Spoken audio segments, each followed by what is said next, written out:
देखिए, आज केमिस्ट्री का एक लेक्चर करवा चुका हूँ, आज दूसरा लेक्चर देख लेते हैं केमिस्ट्री का। अगर आपको ये तीनों बुक्स चाहिए जो कि बहुत अच्छे तरीके से मैंने कंपाइल की हुई हैं, यूट्यूब पे शायद ही आपको ऐसी बुक मिले जो मैंने इतनी रिसर्च करके पूरे 1 साल से मैं बना रहा हूँ आप लोगों के लिए, तो आप ले सकते हैं। डिस्क्रिप्शन में सारी चीज़ों के लिंक है। देखिए, रसायन विज्ञान केमिस्ट्री विज्ञान की वह शाखा है जिसके अंतर्गत पदार्थों की रासायनिक संरचना, स्ट्रक्चर, संगठन, गुण धर्मों तथा परस्पर रासायनिक अभिक्रिया और उनके परिणामों का अध्ययन किया जाता है। तो ये आपकी होगी केमिस्ट्री। इसको आप हिंदी और इंग्लिश दोनों के लिए आप कर सकते हो।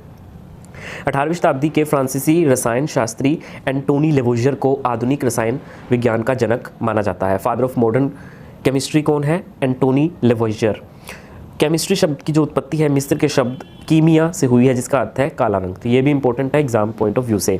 Matter and it's nature. Matter is a substance made up of various type of particles that occupy physical space and has inertia.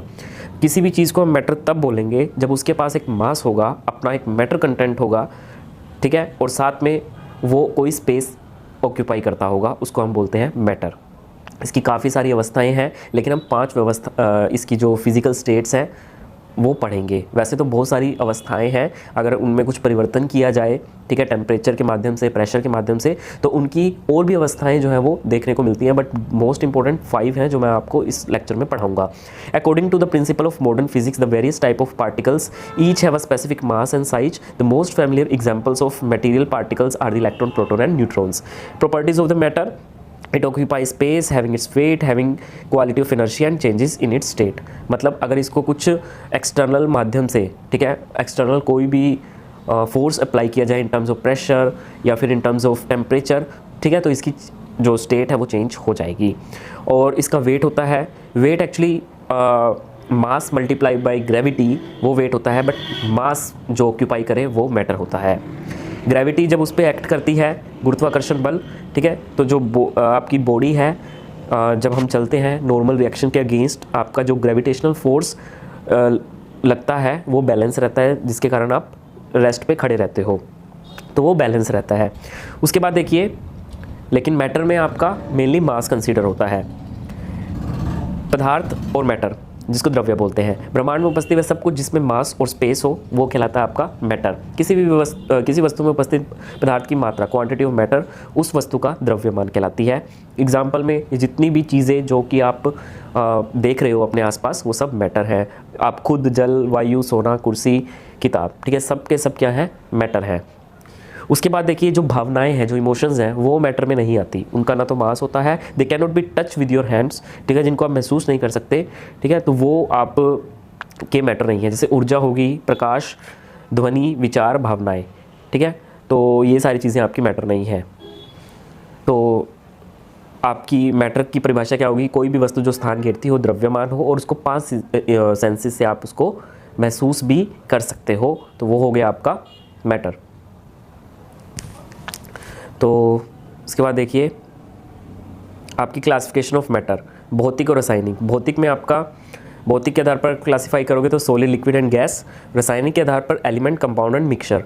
Element जो कि वर्तमान टाइम में पीरियोडिक टेबल में आपके 118 है, वही एलिमेंट मिलकर के आपस में क्या बनाते हैं? कंपाउंड बनाते हैं, ठीक है। इन्हीं के आगे आपस में मिक्सचर को, ठीक है, इन्हीं कंपाउंड को आपस में मिक्स करोगे तो मिक्सचर बन जाएगा, तो वो हो गया आपका कंपाउंड। जैसे वाटर और आप शुगर मिलाते हो तो वो एक मिक्सचर ही तो है 2 कंपाउंड्स का।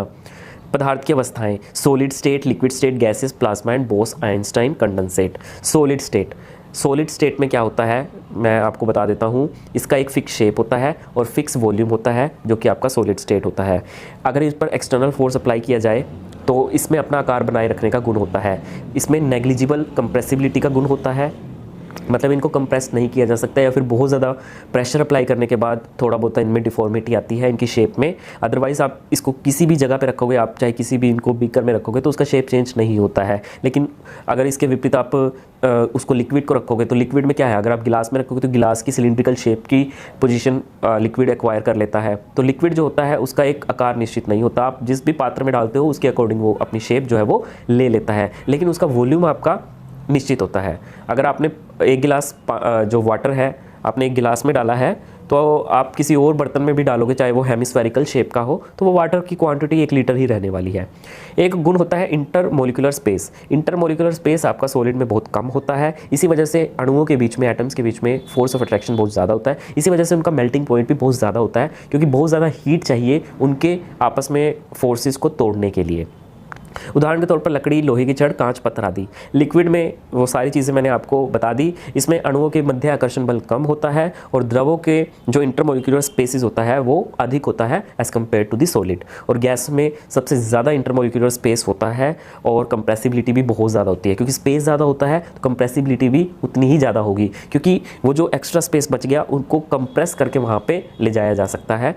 और इसके जो एटम्स होते हैं इनकी ना तो कोई फिक्स शेप होती है, ना ही फिक्स इनका वॉल्यूम होता है, और इनके अंदर जो आकर्षण बल होता है वो भी ना के बराबर होता है। इसी वजह से ये जो गैस के अणु है वो तीव्र गति से अनियमित गति करते हैं और बहुत ही ज़्यादा प्रेशर भी डालते हैं on the walls of the container जिसके अंदर वो रखे जाते हैं। उदाहरण के तौर पर ऑक्सीजन, कार्बन डाइऑक्साइड। आगे कुछ इंपॉर्टेंट चीज़ें हैं जब इनका कंपैरिजन किया जाए। डेंसिटी, ठोस, द्रव और गैस की। ठोस की सबसे ज़्यादा डेंसिटी क्या होता है, मास पर यूनिट वॉल्यूम। वॉल्यूम सॉलिड कम घेरते हैं तो इन्वर्सली रिलेशन हो गया, तो इस वजह से सॉलिड की सबसे ज़्यादा डेंसिटी होगी। इंटरमोलिकुलर फोर्सेस ऑफ अट्रैक्शन, ठोस में सबसे ज़्यादा, solid, liquid and gas. Intermolecular space आपका किस किस में सबसे ज़्यादा होता है, गैस में सबसे ज़्यादा, द्रव में उससे ज़्यादा और ठोस में सबसे कम। उसके बाद देखिए एक्सपेंशन। एक्सपेंशन जो होता है वो आपका द्रव में, ये गैस में सबसे ज़्यादा, गैस आर हाईली एक्सपेंडेबल, द्रव में उससे कम और ठोस में बिल्कुल कम।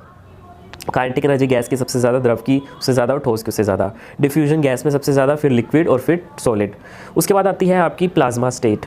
देखिए प्लाज्मा स्टेट एक्चुअली में होती क्या है, बहुत ईजी सा कॉन्सेप्ट है। जैसे कि आप सॉलिड को हीट करते हो, solid upon heating converted into liquid, liquid upon heating converted into gas. Liquid को जब आप बॉईल करते हो तो गैस में कन्वर्ट हो जाता है, लेकिन अगर उस गैस को आप बहुत ज़्यादा गर्म करते हो, मतलब एट हाई टेम्परेचर 3000 से 10,000 केल्विन के आसपास टेम्परेचर जब आप उसको दे देते हो, तो वो जो गैस के जो एटम्स होते हैं, क्योंकि गैस के अंदर भी एटम्स बने हुए हैं, यही एटम्स, और एटम्स के अंदर क्या होते हैं, इलेक्ट्रॉन्स और न्यूट्रॉन्स होते हैं। तो जब आप बहुत ज़्यादा उसको हीट दे देते हो तो एटम से क्या होता है, वो जो बाहर उसकी कक्षा में जो उसकी ऑर्बिटल्स में जो इलेक्ट्रॉन्स घूम रहे हैं शेल में, वो इलेक्ट्रॉन बाहर निकल जाता है। एटम वैसे इलेक्ट्रिकली न्यूट्रल है, एटम इज़ इलेक्ट्रिकली न्यूट्रल।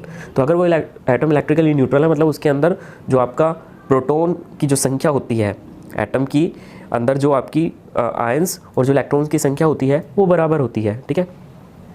तो जब भी आप, इसमें मैं एक बार बता देता हूँ आपको, ये एटम से मिलकर बनी होती है कोई भी चीज़, या एटम जो होता है इलेक्ट्रॉन, प्रोटॉन, न्यूट्रॉन से मिलकर बना होता है। प्रोटॉन, न्यूट्रॉन मिलकर के न्यूक्लियस बनाते हैं और इसके बाहर कौन चक्कर लगाता है, इलेक्ट्रॉन्स लगाते हैं। किसी भी आइटम में किसी भी एटम में जो इलेक्ट्रॉन की संख्या होती है और प्रोटॉन की संख्या होती है वो बराबर होती है, इसलिए पूरे एटम पर चार्ज नहीं रहता, वो इलेक्ट्रिकली न्यूट्रल होता है। लेकिन अगर आपने ज़्यादा हीट दे दी उसको, या फिर ज़्यादा उसमें इलेक्ट्रिक फील्ड अप्लाई कर दिया, तो इलेक्ट्रॉन बाहर निकल जाता है, एक्स्ट्रा एनर्जी दे करके वो बाहर निकल जाता है, ठीक है। तो अभी इलेक्ट्रॉन बाहर निकल गया, प्रोटॉन ज़्यादा होने की वजह से इलेक्ट्रॉन के कंपैरिजन में, हालांकि है उतना ही, लेकिन इलेक्ट्रॉन निकलने की वजह से प्रोटॉन पर संख्या बढ़ गई उसके कंपैरिजन में, तो प्रोटॉन ज़्यादा होने की वजह से उस पर पॉजिटिव चार्ज आ जाता है। इस अवस्था में उसे आयन बोलते हैं, और इलेक्ट्रॉन निकाल के आयन बनाने की इस प्रक्रिया को आयनाइजेशन कहते हैं। आयनाइजेशन बहुत ईजी लैंग्वेज में मैंने लिखा है ये।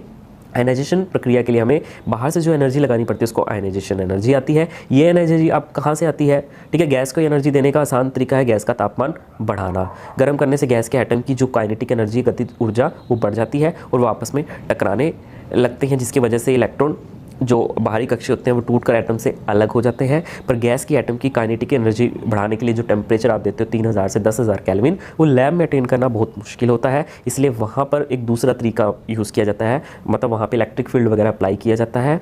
क्योंकि इलेक्ट्रॉन और आयन चार्ज पार्टिकल है और इलेक्ट्रिकल फील्ड लगाने पर इन पर नेगेटिव डायरेक्शन में फोर्सेज, जो अपोजिट डायरेक्शन में फोर्सेज लगते हैं, ये फोर्सेज क्या करते हैं, गैस के एटम को आयन बनाने के लिए सफिशिएंट है। और इलेक्ट्रिक फील्ड इलेक्ट्रॉन और आयंस पर फोर्स लगाकर उन्हें एक्सीलरेशन प्रोवाइड करता है। यह इलेक्ट्रॉन और आयन एक दूसरे एटम से टकराते हैं और उसे आयन बना देते हैं। इस तरीके से आयनाइजेशन की प्रक्रिया तेज होने लगती है और प्लाज्मा बन जाता है। इस तरीके से प्रयोगशाला के अंदर, लेबोरेटरी के अंदर छोटे से चैम्बर में आपका प्लाज्मा बनाया जा सकता है। जब हम एटम को एनर्जी देते हैं तो इलेक्ट्रॉन एटम से अलग हो जाता है और जब यह इलेक्ट्रॉन अपनी कक्षा में वापस आ जाता है, ठीक है, क्योंकि इसमें क्या होता है, जब आप एनर्जी देते हो तो इलेक्ट्रॉन निकलता है, लेकिन कुछ इलेक्ट्रॉन दोबारा से अपनी कक्षा में आ जाते हैं, क्योंकि सभी इलेक्ट्रॉन्स ऐसा नहीं होता कि उनको हाई एनर्जी मिली होती है। कुछ इलेक्ट्रॉन एनर्जी लूज़ कर देते हैं तो दोबारा से अपनी कक्षा में वो आने की कोशिश करते हैं। तो रिकम्बिनेशन और आयनाइजेशन दोनों ही होते रहते हैं। तो रिकम्बिनेशन के समय जब अब आपने देखा होगा कि अलग अलग गैसेस जो हैं उनकी क्या होती है, अलग अलग, वैसे आयनाइजेशन एनर्जी तो अलग ही है, लेकिन उनकी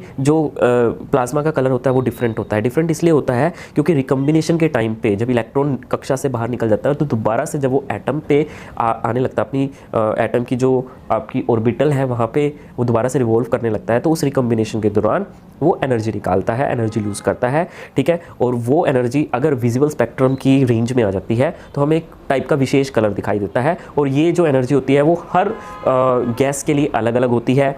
जैसे कि मैं आपको कहूँ, आर्गन की अलग है, हाइड्रोजन की अलग है। हाइड्रोजन के साथ प्लाज्मा गुलाबी रंग का दिखाई देता है, आर्गन रंग का प्लाज्मा लाल रंग का दिखाई देता है। यूजेस कहाँ कहाँ पर है? लगभग ऐसा माना जाता है अकॉर्डिंग टू द साइंटिस्ट कि हमारे संसार का लगभग 99.99 पार्ट प्लाज्मा है। जितने भी आप सूरज, तारा, ये सब देखते हैं, जितनी भी सेलेस्टियल चीज़ें, वो सब प्लाज्मा की ही बनी होती हैं। यूजेस कहाँ पे हैं? ये जो ट्यूबलाइट घरों में होती हैं, CFL बल्ब्स होती हैं, इनके अंदर मर्करी गैस को ही आयनाइज किया जाता है और उनका प्लाज्मा डाला जाता है। जैसे ही आपने इलेक्ट्रिक फील्ड अप्लाई की तो ये ग्लो करने लगता है। Semiconductor industry and medical field में भी इसका यूज़ किया जाता है और फ्यूचर में जो प्लाज्मा है वो न्यूक्लियर फ्यूजन रिएक्शन में भी यूज़ किया जाता है इलेक्ट्रिकल एनर्जी को ऑब्टेन करने के लिए। आगे है आपका बोस-आइंस्टीन कंडेंसेशन। सो बोस-आइंस्टीन कंडेंसेशन में क्या है, 1920 में भारतीय वैज्ञानिक जो सत्येंद्र बोस थे उन्होंने पदार्थ की पांचवी अवस्था, फिफ्थ स्टेट ऑफ मैटर की कुछ गणनाएं की, जिसके आधार पर अल्बर्ट आइंस्टीन ने बोस-आइंस्टीन कंडेंसेट के रूप में द्रव्य की पांचवी अवस्था की भविष्यवाणी की। और उन्होंने, मतलब आइंस्टीन ने इनके साथ मिलकर एक काम किया था, तो उन्होंने इनको भी क्रेडिट दिया था। तो ये आज भी नाम यही चल रहा है, बोस-आइंस्टीन कंडेंसेशन। इसमें क्या होता है, बोसोन।